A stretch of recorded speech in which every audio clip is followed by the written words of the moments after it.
Good evening, everybody, or all 10 of you who watch this.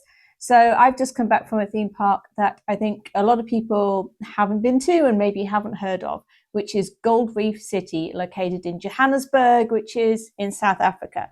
Now, one thing I need to say up front is we didn't get to go on everything. We didn't get all the time we wanted in Gold Reef City. And the reason for that is twofold. Firstly, one of the family group we were traveling with was feeling under the weather, and we did end up leaving earlier than I would have chosen otherwise. I'd also like to mention that the thing she was sick with, we have now all caught. So there may be some weird cuts and jumps because the virus involved 2 days, day and a half of feeling quite grotty, and then a week and a half of a really distressing sounding cough. So that's why I sound croaky, and so I may have to pause things just so I can cough a bit. Anyway, the other reason is that we were traveling with another family. It's my brother-in-law and his wife and his kids, and they're not huge coaster fans. They're happy to go to theme parks, but there was a sense that we couldn't really drag them all around a park all day when they weren't really into it. It didn't feel fair. And I've got something else to say on that subject a bit later on. And I'm not mad with them. I completely respect that. And I would not ever want to be in a situation where someone else is dragging me around somewhere where I'd had enough. I did everything I wanted to do and I was still there hours later. So that's fine. We did not get to go on all the rides we wanted to or explore as much as we wanted to. But the big question is, do I have a reason to go back? Would I go back? Do I regret it? So in this video, you will find out. So first of all, I'm aware that South Africa is quite a long way away and maybe isn't the foremost holiday destination in people's minds, although I would say it should be. So the reason we went is we were coming to South Africa for a family wedding. And we actually managed to carve out just enough time from a packed schedule to attend, because this is quite a fancy wedding. It had several separate events and we were trying to just sort of fit in a trip to Gold Reef City just around everything else. But we did get worried a week or so before when we learned that most of the main roads in the city were going to be closed for a bike race, which my husband decided was a disaster. We rearranged our pre-booked taxi to pick us up an hour earlier than originally planned, even though when we called the driver and we called the park, they were less concerned. They were very relaxed and said, yeah, we're open, what's the problem? And even the woman who ran our hotel said, it's just a couple of main roads, you'll be fine. But everyone was in fact correct to be relaxed. So we just took some back roads and we got there an hour before the park opened. So the park opens at 9 a.m. We got there at 8 a.m. Now, when we arrived, there was already a small queue. Hopefully I can be able to drop in some of the videos I took some videos, took some photos. So I'll drop these in so you can get an idea. So around the gate, there was already a small queue. It was like a mix of families and young adults. So this was on a Sunday morning. And when we walked towards the gate, there was a big sign welcoming us. There was a very nicely laid entrance with some photo spots with Halloween props, which I wasn't really expecting because Halloween is not a huge thing in South Africa. But there was a little bit of Halloween theming and it was really nicely done.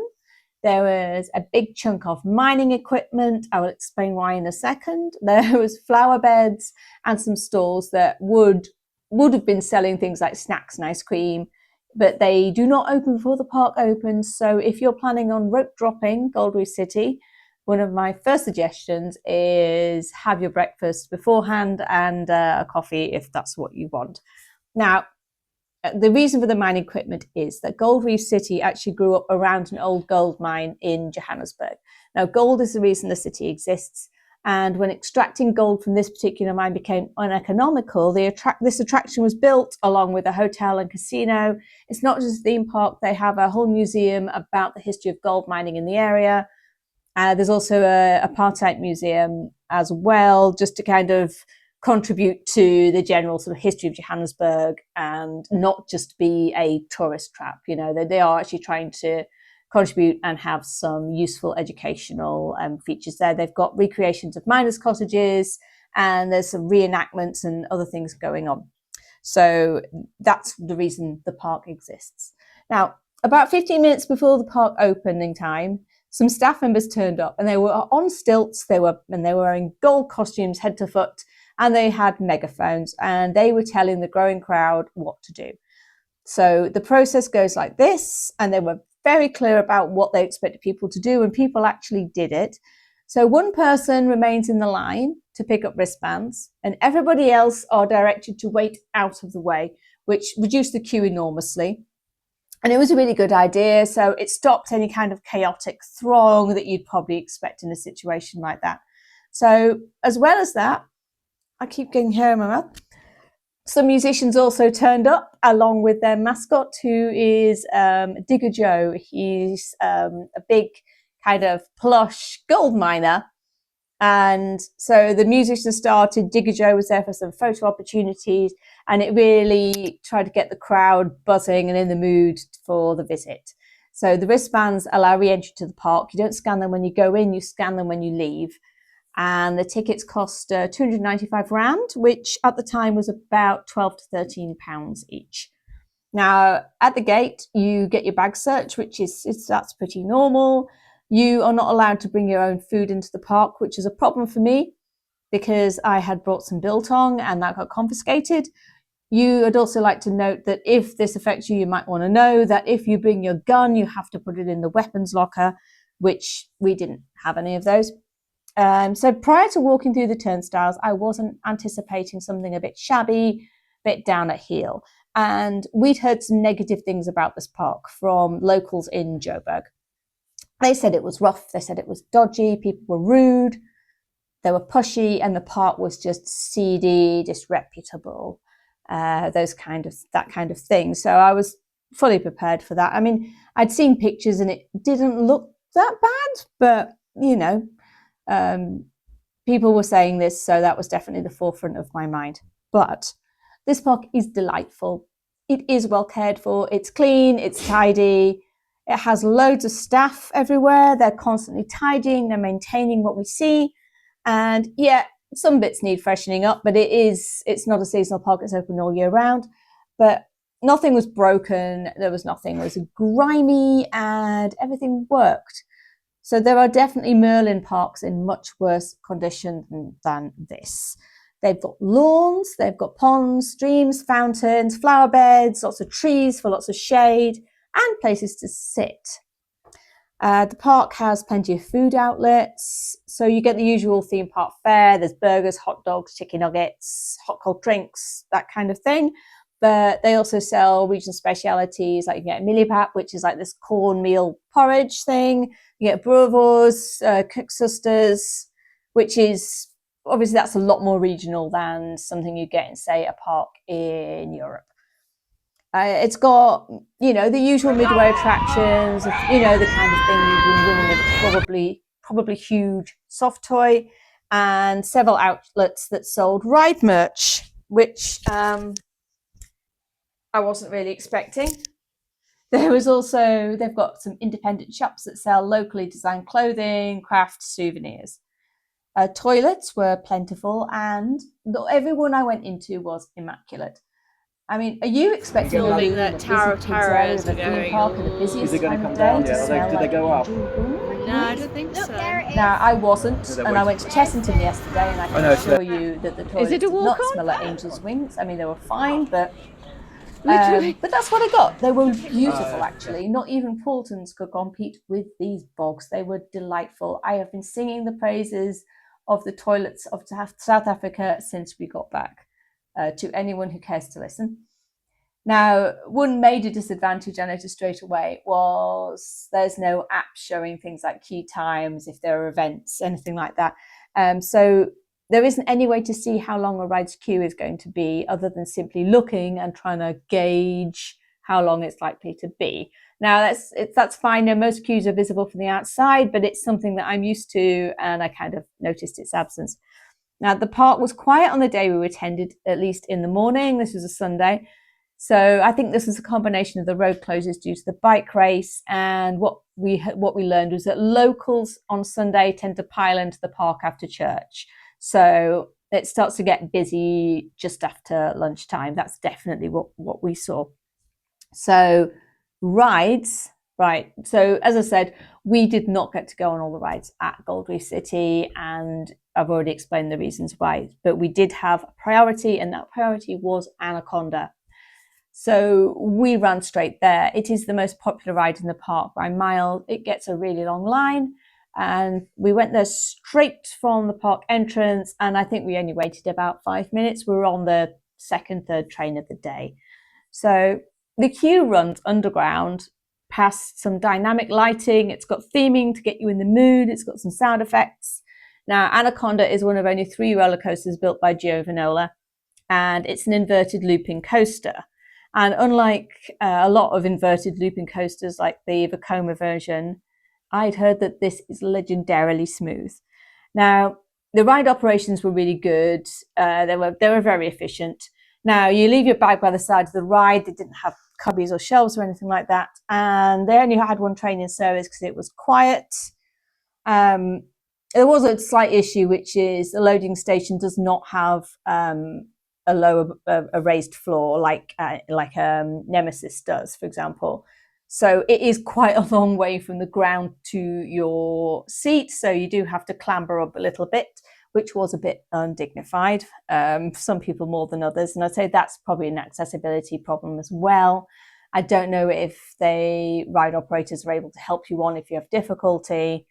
It's not something I saw, so I can't talk about that.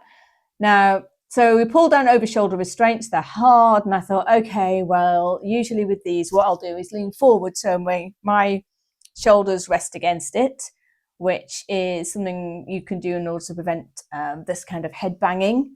Because, it bangs you, these kind of collars can bang your ears quite severely. And you're always advised to put your head back, but I find you have to physically force your head back the whole time, and it's not very comfortable. Whereas if you lean forward, it's a lot less effort, you're a lot less likely to whack your ears. So I was going to do that anyway, but despite these hard shoulder restraints, the ride was completely smooth. I did not bang my head, I did not bang my ears. And the climb up the lift hill is spectacular, and you get views all around Johannesburg, which is high enough as it is. Gold Reef City's on a hill, you get these wonderful views, and at the top of Anaconda you can see for miles. Now, the first drop is similar to the ones you can see on SLCs. It's very exciting. It pulls you down and into the first of the ride's 5 inversions. The ride also swoops across the water. So anyone who says Infusion is the only ride that does that, no. Anaconda does too. And my favorite element is probably the helix, which goes around the rockwork that's been built as the ride's centerpiece. And the entrance is directly underneath this. So you go spiraling around this twice, and it's so great, and it's wonderful to watch. Like, everyone outside just stops to watch the ride, watch the train spiral around the hill. That's very exciting. Now, I would have loved to have gone on this several times, especially while it was quiet. But again, we did have to be considerate of other people in our group, and they were not interested in coasters, and they certainly weren't interested in standing while we went on the coaster over and over and over again. Now, we then went off, we did the mine tour, which 100% would recommend. You travel down in this lift down to the upper parts of the old mine, and it's a long guided tour. It features lots of details about how the miners lived, how they worked. There's also a gold pouring demonstration that they do, showing you how they actually refined the display, explaining what happened when you dug all these rocks out of the mine and what you had to do to get this tiny amount of gold. Like, I think there was something like, there's just like a few grams in a ton of this rock, and it got pulverized, and they poured all sorts of chemicals and nasty stuff and heated it, and they got this gold out. That was really interesting, just talking about how that was done, the amount of work that went into getting this tiny amount of gold out. There's also entertainment, which most of that started after lunchtime, and there were musicians dotted around. They had the mascot come out for photo opportunities around. And every corner of this park had something, whether that was food, a ride, entertainment, or information. And like what Disney said, I think he said something about, in your park, you always have to have some running water somewhere. And that was definitely the case. There are no dead spaces in Gold Reef City. I'm going to have to try my South African wine. That There's also a Ferris wheel, which you can see for miles. When you drive past Gold Reef City, it's the Ferris wheel that people notice. So that gives amazing views across the park, and that was a good long cycle as well. We went around there quite a few times. We then, after the Ferris wheel, we'd seen it. I'm going to have to pause for a second. I need to cough. Excuse me, I had to have a coffee break. Get it? It's a coffee break.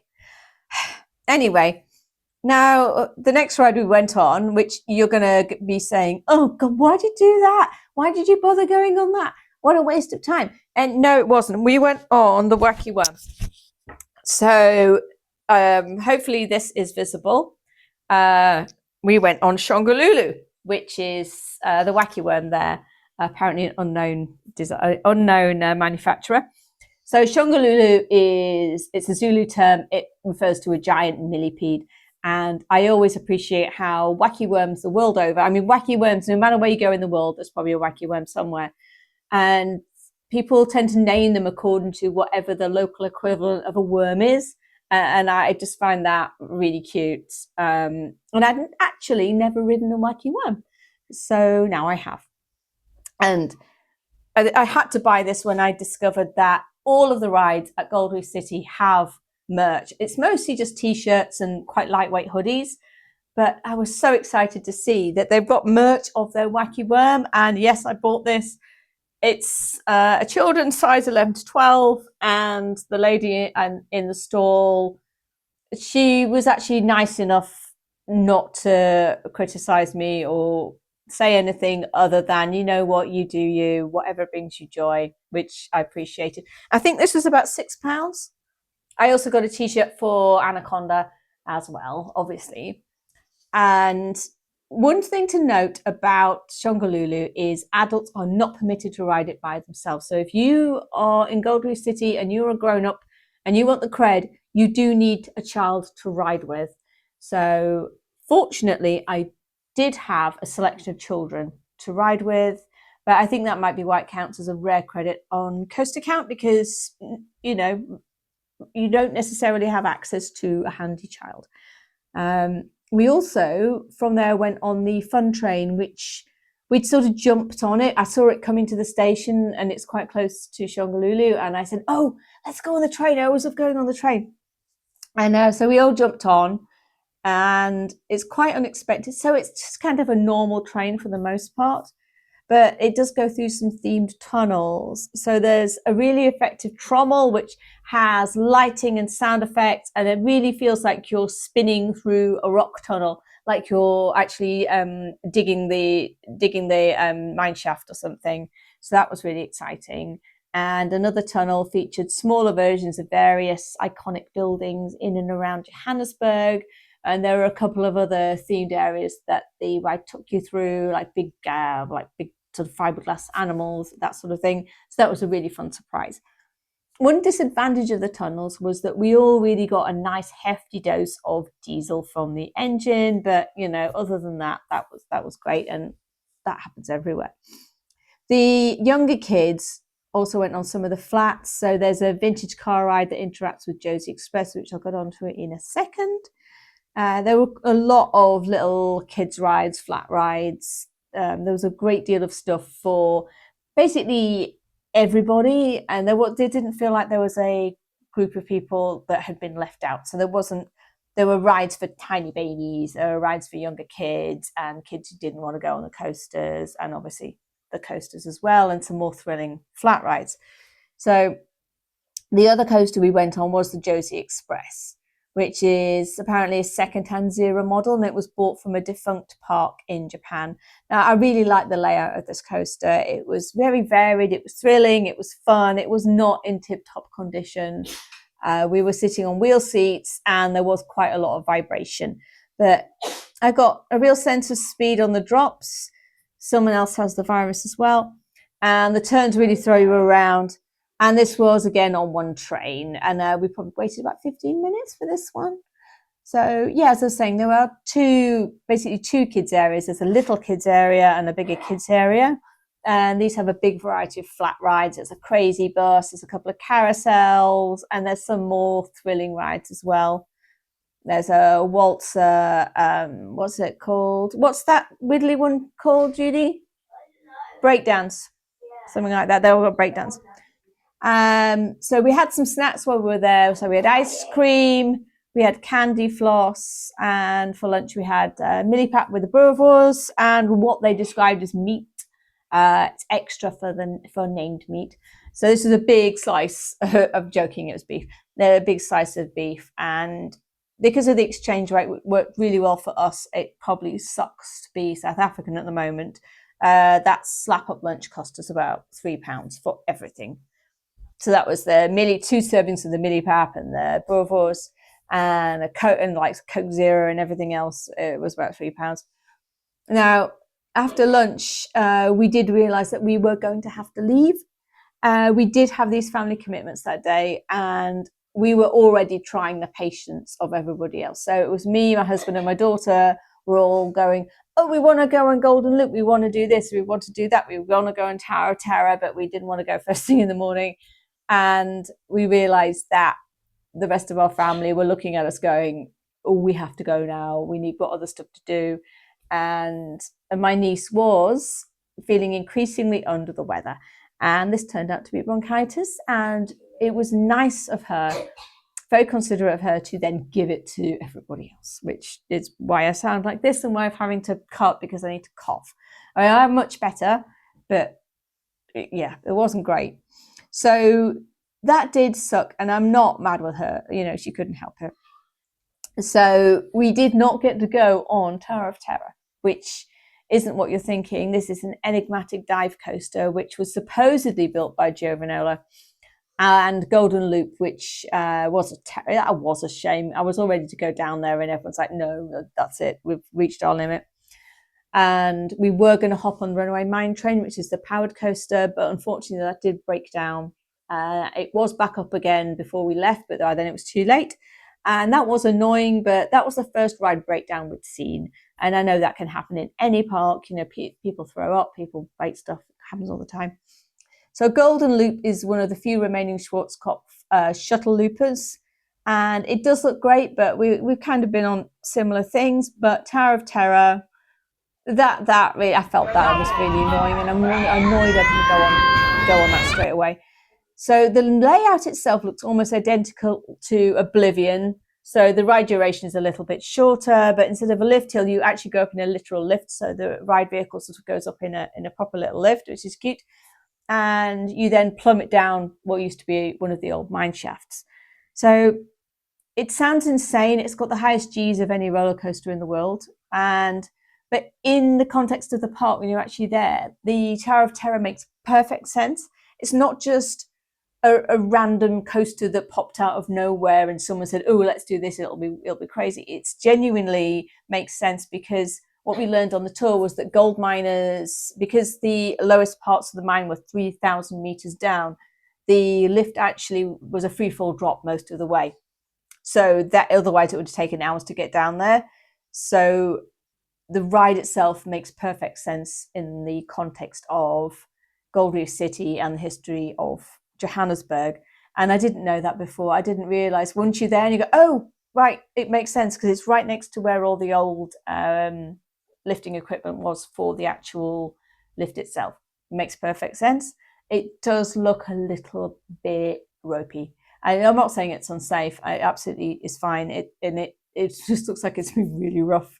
But I would have, if I'd have known that my niece was going to start developing a temperature, I would have said, you know what, I'm not going to work my way up to it. Let's just hop on it. Anyway, my final thoughts about Gold Reef City are, overall, the park is clean. There's no litter. The food is nice. Staff are pleasant. And the other guests were great, actually. I found a lot of the kids in particular were really well behaved. You didn't see teenagers hanging around, kicking stuff, climbing on stuff, vaping, all that kind of thing. No, the kids they were well behaved. They weren't having tantrums. They were just going around with their parents and having a nice afternoon. What more could you want? I can see that there's been a lot of attention to detail. There's theming, there's landscaping, backgrounds, lighting, sound effects. And they're all used to make this. I would say it is a theme park. It is a proper theme park. It is not an amusement park. It is a high quality experience. As I say, the little ones weren't being obnoxious. Older teenagers weren't vaping. They weren't queue jumping. And one of them said to me, "Are you from Australia?" No, no, but okay, it's fine. And again, I'd like to say that the theme park toilets were lovely. If anyone running a theme park ever reads this, I want you to understand that yes, you can have nice toilets. Gold Reef City has done it. It's clearly possible. Now, a caveat again is we visited on a Sunday during a bicycle race that led to road closures, and the park was quieter than normal. So it might be that this bad behaviour that everyone told me about manifests itself on busier days, but we didn't see any of that. So, not saying it never doesn't happen, certainly not something that we witnessed. So, would I go again? Yes, I would definitely go again. I thought it was great. I think you could spend at least a day, day and a half here. They do have a hotel on site. I don't know what that hotel is like. It looked pretty good, but it's actually bang in the middle of the park. And if I had the opportunity, yeah, I'd definitely go again. And if you're asking me, should I go? Yeah. I mean, it's a 12-hour flight to South Africa, which is a long flight, but you do have the advantage that you don't, except from the UK, you don't get jet lag because it's only like the time is only like an hour ahead, so it's fine. But there is one other thing that I wanted to add, which is something I realised yesterday. I was at Chessington yesterday for the Passholder event. I might do a short video about that, but it was just something I saw while I was there, which was a little girl about 12 years old, and she's got a YouTube channel, which is great. And I had a look, and she's got way more subscribers than me, so good for her. But we were waiting in line for something, and she's there with her parents and I think some older siblings, and she's got her lav mic on, and she was worrying, saying, "We can't wait in this queue. We have to go and do something else because we can't just have footage of us waiting in this queue." And I realised that it's great that the rest of her family are on board and they're all supportive of her ambition to have a YouTube channel, and that's great. But I felt I could never do that. I could never have made my brother-in-law and his wife and his kids troop round the park for hours and hours and hours when one of them wasn't feeling all that great, and the other three were like, "Yeah, we've done everything we wanted to do. We need to go now because we had somewhere else to be."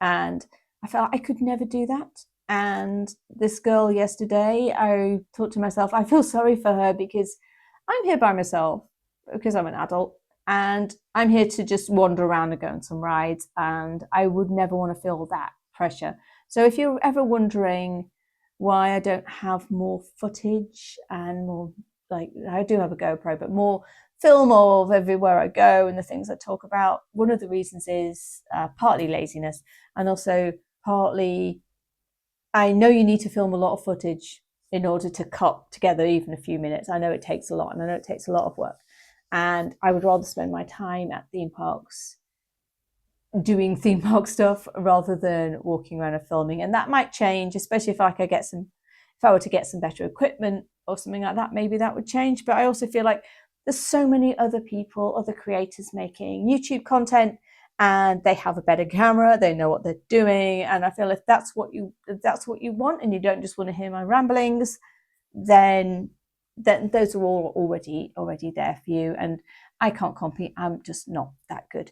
So I just wanted to put that out there, and I'm not trying to criticize this girl because, you know, she wants to do it, and that's great. But I realized I really would have been testing my family relationships if I'd been going, no, we all have to now go and film a POV on Tower of Terror. That would not have gone down very well. Anyway, so hopefully I will be able to fit in some footage. The other thing I wanted to say is about the perception of Gold Reef City, just coming back to Gold Reef City, is one of the Joburg locals we spoke to seemed genuinely surprised that we were going. She said it had closed down. She said it was derelict. So I did feel this overall sense of snobbishness, and there were warnings that the place was unsafe. And then I was reminded of how some residents of Manhattan look down their noses at Coney Island. They say it's a dirty, broken, dangerous place full of disintegrating attractions and unsavory people. And interestingly, Coney Island has had to deal with perception since it was founded over 100 years ago. So I suspect there's a combination of snobbery and an elephant in the room. Gold Reef City does attract a mixed crowd, and that's led some Joburg residents of a certain demographic to dismiss this park out of hand.